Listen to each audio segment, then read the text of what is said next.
What's up guys, Chiggs here from Chiggs Tech Reviews.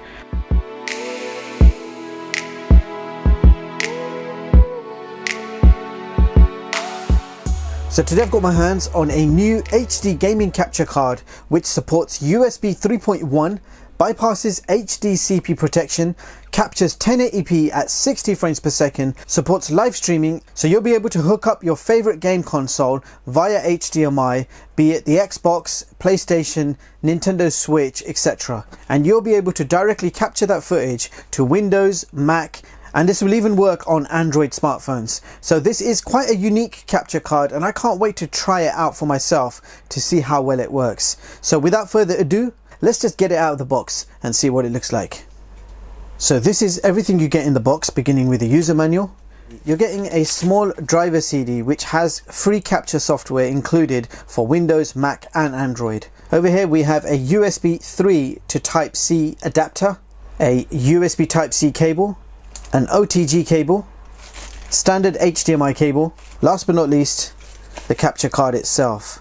So here is the brand new model E60.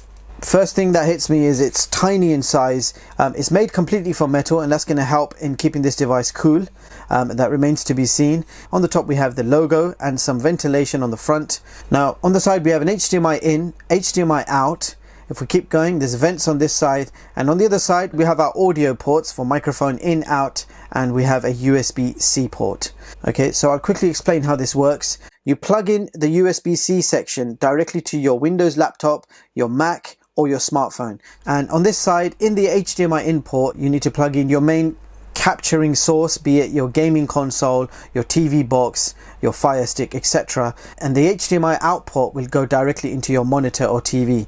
So whilst you're capturing on your PC, you can still have this displayed on the big screen.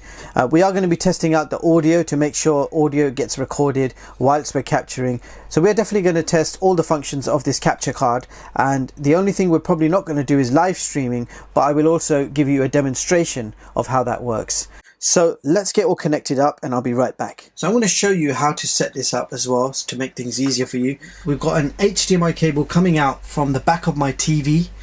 So that's going to go into HDMI out. So if we just plug that in now, it just about reaches. Okay, so that's that. So now we get the Type-C USB cable. The Type-C end will go into the capture card and the other end will go into your laptop or MacBook. I'm going to be using my MacBook, so therefore I need to use the included Type-C adapter.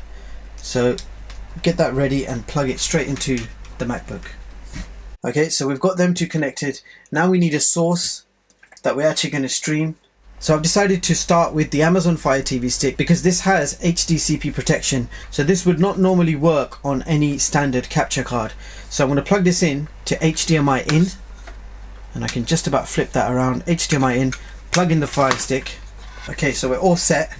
Now all we're going to do on the Mac, if you're going to be using Windows, you need to get the CD and install the included Windows software which is on the disk. I don't need this because I'm using Mac. So what we're doing on Mac is you right click on QuickTime Media Player, so select the option New Movie Recording, so click that option and there you go, you should see your Fire Stick come up on the screen. So before we continue, I just want to show you the settings. So the drop down arrow next to the record button, if you click that, you need to make sure it says live streaming USB device and live streaming audio device. So both of these need to be ticked. Then you have a choice of quality. You can have 720p if you click on high. So that's, you can see that says 720p there. Now if I click on maximum quality, you will then get 1080p at 60 frames per second. Now if I just turn my monitor on, we should see the same on the big screen. There we go. So to begin capturing, all we're doing is clicking on the record button right there, and that is it. We are now capturing everything that happens on the Fire TV Stick. I'll maximize this screen as well so you guys can see that it's the identical screen. So let's play something, I guess. Let's just play a trailer. What if Superman had decided to fly down rip off the roof of the White House. Okay, so we've captured footage. I want to play it back now just to see how well it worked. So if I press stop recording, close the QuickTime player, you'll be asked to save it. I'm going to save it on the desktop, untitled, and that's saved. So here is our file right there. I'll point at it. I'm just going to double click it. So this is everything we just did has been captured, has been recorded. And this is what it looks like. We've got 1080p at 60 frames per second. What if Superman had decided to fly down, rip off? Okay, so I'll tell you what each of these ports do. So the out port is for your headphones. You can plug in some headphones or speakers, and any audio coming out from our input source, which is the Fire TV stick, will output from this port. Then we have a microphone in port. Also, we have a line in mixing port. So what we're going to test right now is voiceovers. So I'm going to plug my microphone in. So I've got my microphone plugged in. I'm going to capture video now. So if I just press record. Okay, I'm going to turn that volume off because you can hear the echoes. I've started capturing now, and I'm scrolling through as well. So we should be able to hear the clicks and my voice at the same time. So I've just captured video with voiceover. Let's see if it worked. I've started capturing now, and I'm scrolling through as well, so we should be able to hear the clicks and my voice at the same time. So we just captured 1080p video at 60 frames per second from the Fire TV stick.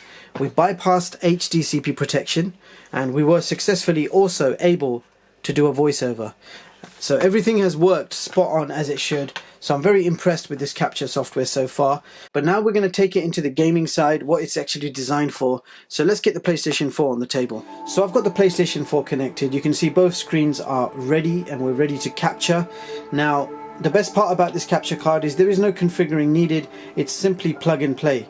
Plug it all in and it's ready to use. Now, first thing I want to do is go to settings, and I just want to show you that HDCP protection is enabled. I haven't turned anything off. So if you have a look at the screen now, I'll zoom in, and you can see that HDCP protection is on. I haven't switched that off, and the capture card is working fine. But let's actually put it to the test by trying to load a game up. So I'm going to load up UFC 3. I will actually start capturing everything we do. So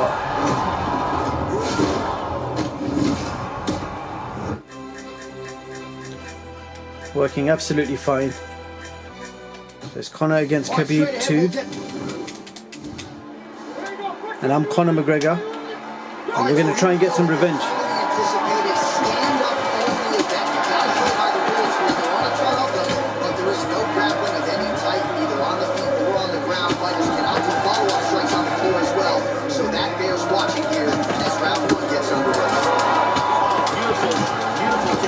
Alright, I'm going to play that back now. We'll go straight to the match, forward it a bit.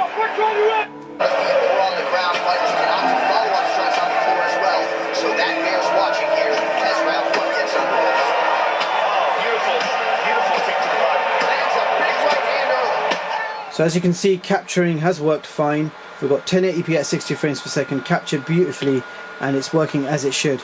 Now, the helicopter about to take off is my PlayStation 4, so don't get worried, it's got nothing to do with the little capture box.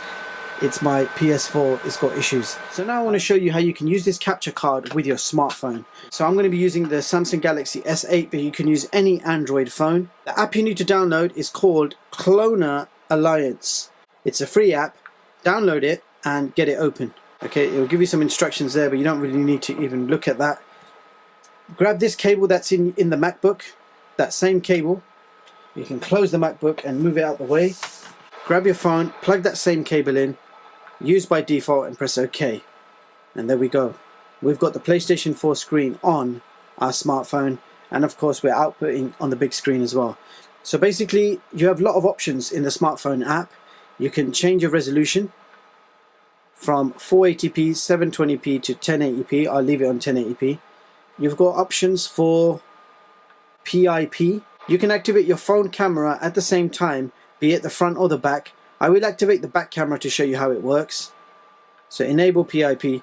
you can see right there, bottom right hand corner, that my back camera is active at the same time, and you can record. So in other words, you can record yourself while you're doing a live stream. So I will turn off PIP at the moment. Sound. So I'll keep the sound off right now. So over here you can change the brightness, add a date stamp, and you've got some editing options there. If we go to settings, you can adjust the audio inputs, add microphones, preview and recorder, live share. So live streaming resolution can be 1080p. You can change the bitrate, title, privacy, etc. So that's live streaming. Okay, if we go back out, to actually record, we can hit the record button and it will give you 3 options. So you can record a normal video. So if we try that, so we are now capturing video directly on the phone.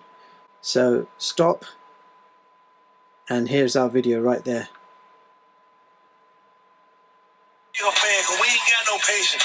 And that's our video. So let's come out of it. Now the other option we have is live streaming and sharing. So we can share a small video file, share a motivational GIF image, yeah, or we can just go straight into live stream. If we hit live stream, your options are Facebook, YouTube, Twitch, and custom live.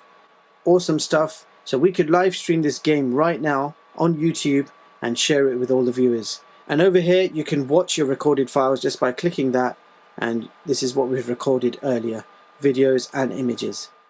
So there you have it, guys. That was the Full HD gaming capture card by Elic Live, model number E60. Now this has to be the best gaming capture card I have tested so far. You have USB 3 support, 1080p at 60 frames per second. This bypassed HDCP protection, so you can capture any device you want with no restrictions. Supports live streaming along with visual effects and filters. And this also supports picture-in-picture mode, so you can live stream and broadcast with your own face at the same time. Also, this supports multiple audio inputs and outputs. It's a very versatile capture card, and if you want to see the full capture quality that I've taken with this device, then I will link those in the description box below, so be sure to check them out. Furthermore, this also supports OBS, XSplit, VLC, iMovie, and it's simply plug and play. And with that being said, I will leave the links in the description so you guys can check this product out for yourself, and if you like it, you can of course go ahead and pick one up for yourself. I hope you guys found this video useful. Thank you so much for watching, and I hope you all have a brilliant day. See you the next one, guys.